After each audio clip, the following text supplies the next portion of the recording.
નમસ્કાર મિત્રો, આપનું સ્વાગત છે તમારા પોતાના ચેનલ પર, જ્યાં આપણે જમીન કાયદો અને સરકારની નવી સિસ્ટમ વિશે સાચી માહિતી લઈએ છીએ. આજે આપણે વાત કરવા જઈ રહ્યા છીએ જમીન વિવાદ ઉકેલવાનો નવો ડિજિટલ રસ્તો કોર્ટ લેન્ડ સિસ્ટમ. ભારતમાં સૌથી વધુ કોર્ટ કેસો જમીન સાથે સંબંધિત છે. લાખો લોકો વર્ષો સુધી ઓનરશિપ, મ્યુટેશન કે સીમા સંબંધિત વિવાદોમાં ફસાયેલા રહે છે. પણ હવે ગુજરાત સરકારે આ લાંબી કોર્ટ પ્રક્રિયાને ડિજિટલ બનાવી દીધી છે. કોર્ટ લેન્ડ સિસ્ટમ એ એવી ઓનલાઈન વ્યવસ્થા છે જ્યાં તમે જમીન વિવાદ માટે ઓનલાઈન કેસ ફાઇલ કરી શકો છો, સુનાવણીની તારીખ જાણી શકો છો, દસ્તાવેજો અપલોડ કરી શકો છો અને ઓર્ડર પણ ઘરે બેઠા જોઈ શકો છો.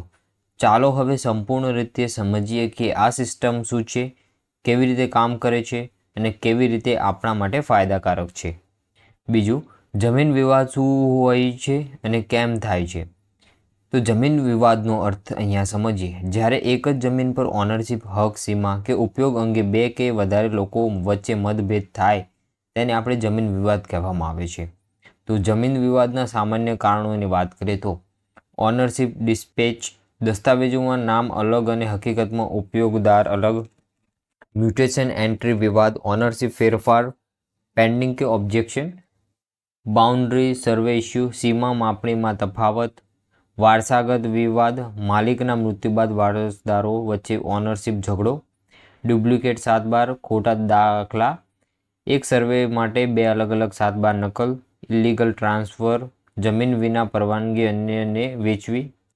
આ બધું પહેલાં ગ્રામ પંચાયત, મામલતદાર, કલેક્ટર ઓફિસ સુધી મેન્યુઅલી ચાલતું હતું. હવે એ બધું ડિજિટલ છે. ત્રીજું, કોર્ટ લેન્ડ સિસ્ટમ શું છે એના વિશે વાત કરીએ. તો સિસ્ટમનો પરિચય આપણે જોઈએ તો કોર્ટ લેન્ડ સિસ્ટમ એટલે જમીન વિવાદ, ઓનરશિપ ક્લેમ, મ્યુટેશન એન્ટ્રી અને સર્વે સંબંધિત કેસોનું ઓનલાઈન ફિલિંગ, હિયરિંગ અને ડિસ્પોઝલ સિસ્ટમ.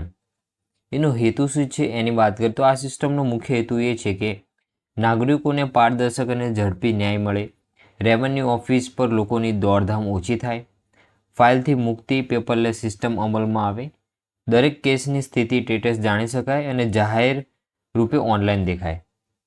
તો કયા વિભાગ હેઠળ આવે છે એની વાત કરીએ તો આ system revenue department, government of Gujarat દ્વારા બનાવવામાં આવી છે અને તે IORA portal, integrated online revenue application સાથે જોડાયેલી છે. ચોથું, કયા પ્રકારના કેસો કોર્ટ સિસ્ટમમાં ઉકેલાય છે એની વાત કરીએ તો કોર્ટ સિસ્ટમ હેઠળ આવા કેસો ઉકેલાય છે જે તમે નીચે જોઈ શકો છો કે મ્યુટેશન એન્ટ્રી સંબંધિત વિવાદો, ઓનરશિપ ટાઇટલ ક્લેમ, વારસદાર ઓનરશિપ એન્ટ્રી વિવાદ, survey and boundary issue, duplicate entry removal, NA permission dispute, land allotment occupancy issue, revenue appeal case. શું નહીં આવે કોર્ટ સિસ્ટમમાં એની વાત કરીએ તો criminal case, property dispute civil કોર્ટમાં પેન્ડિંગ હોય તો, land acquisition and compensation related cases. આ બધા જે વાત કરીએ તો એ નહીં આવે. આ સિસ્ટમ ખાસ કરીને રેવન્યુ અને લેન્ડ રેકોર્ડ સંબંધિત કેસો માટે છે. પાંચમું, કયા અધિકારીઓ કોર્ટ ચલાવે છે? 3 સ્તરના ન્યાયતંત્ર છે. મામલતદાર કોર્ટ પ્રાથમિક સ્થળ મૂળ કેસો માટે, ડેપ્યુટી કલેક્ટર કોર્ટ અપીલ સ્તરે એની વાત કરીએ તો, ત્રીજું કલેક્ટર, એડિશનલ કલેક્ટરની વાત કરીએ તો અંતિમ નિર્ણય જે છે એ કલેક્ટર, એડિશનલ કલેક્ટર દ્વારા લેવાય છે. પ્રક્રિયા કઈ રીતે ચાલે છે તેના વિશે વાત કરીએ તો મામલતદાર હિયરિંગ કરે છે અને ડિસિઝન આપે છે. જો અરજદાર સંતોષ ન હોય તો ડેપ્યુટી કલેક્ટર પાસે અપીલ. અંતે કલેક્ટરનો ફાઇનલ ઓર્ડર થાય છે. બધું કોર્ટ પોર્ટલ પર અપડેટ થાય છે.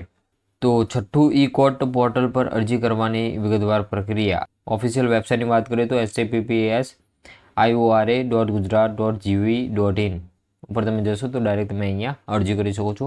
સ્ટેપ 1ની વાત કરીએ તો પહેલાં તમારે લોગિન કરવાનું છે, રજિસ્ટ્રેશન કરવાનું છે. સાઇટ ખોલો, સિટીઝન લોગિન ક્લિક કરો. નવા યુઝર હોય તો રજિસ્ટ્રેશન કરવાનું છે. આધાર નંબર, મોબાઈલ OTP દ્વારા લોગિન સેટ કરો. સ્ટેપ 2, ન્યૂ કેસ રજિસ્ટ્રેશન પર ક્લિક કરવાનું છે. જો ન્યૂ કેસ હોય તો ન્યૂ કેસ પર ક્લિક કરો. કોર્ટ અથવા લેન્ડ ડિસ્પ્યુટ વિકલ્પ પસંદ કરો. તમારું ડિસ્ટ્રિક્ટ, તાલુકો, વિલેજ, સર્વે નંબર દાખલ કરો. સિસ્ટમ ધારા ડેટા પર ઓટો ફીચ કરાશે. કેસ ડિટેલની વાત કરીએ તો અહીંયા એન્ટ્રી કઈ રીતે કરવાની છે. કેસ ટાઈપ પસંદ કરો. મ્યુટેશન, ઓનરશિપ કે સર્વે ઇસ્યુ હોય તો એ. બીજું ડિસ્પ્યુટ જે સમરી લખો, મુદ્દો શું છે, કયા સર્વે નંબર માટે છે. ઓપોઝાઇટ પાર્ટી એટલે રિસ્પોન્ડેન્ટનું નામ તમારે અહીંયા ઉમેરવાનું છે. અને અહીંયા જે ડોક્યુમેન્ટની વાત કરીએ તો કયા ડોક્યુમેન્ટ અપલોડ કરવાના છે તેના વિશે તમારે નીચેના દસ્તાવેજ PDF સ્વરૂપે અપલોડ કરવાના પડશે. એમાં 7, 12 અને 8ની નકલ, mutation entry copy, ownership proof, registry અને identity proof, Aadhaar card, PAN card, affidavit જો જરૂર હોય તો, ઓલ્ડ ઓર્ડર કોપી જો અપીલ હોય તો. ફાઇલ 5 MBથી ઓછી રાખવાની છે. અહીંયા ફીસ પેમેન્ટની વાત કરીએ તો સબમિટ કર્યા પછી ઈ ચલાન જનરેટ થાય છે. ફીઝ ઓનલાઈન ભરવી પડે છે ઈ ગ્રાસ પોર્ટલ નેટ બેન્કિંગથી. ફી જમીન વિસ્તાર અને કેસના પ્રકાર પ્રમાણે બદલાય છે. ફાઇનલ સબમિશન એન્ડ ટ્રેકિંગ, અરજી સબમિટ થતાં કેસ ID નંબર મળે છે. હિયરિંગ ડેટ અને ઓફિસર નેમ પોર્ટલ પર દેખાય છે. ઈ કોર્ટ હિયરિંગ દરમિયાન નોટિસ SMS અને ઈમેલથી મળે છે. હિયરિંગ અને ઓનલાઈન ઓર્ડર સિસ્ટમની અહીંયા વાત કરીએ તો મામલતદાર અથવા ડેપ્યુટી કલેક્ટર હિયરિંગ માટે તારીખ નક્કી કરે છે. ઓનલાઈન જે નોટિસ SMS દ્વારા બંને પક્ષોને મોકલાય છે.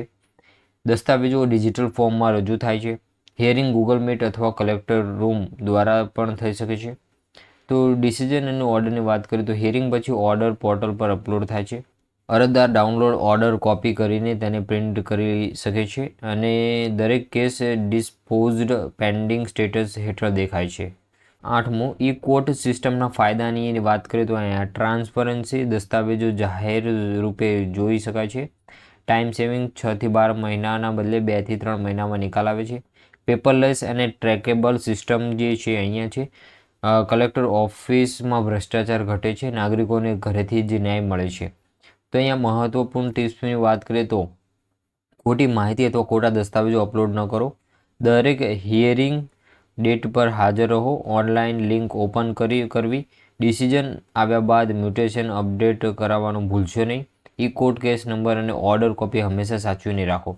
તો મિત્રો, આ હતી સંપૂર્ણ માહિતી જમીન વિવાદ ઉકેલવાનો નવી જે ડિજિટલ રસ્તો છે એના વિશે. ઈ કોર્ટ લાઇન સિસ્ટમ વિવાદ માટે કચેરીની દોડધામ નહીં, એક પોર્ટલ અને એક લોગિન અને તમારા હાથમાં ને.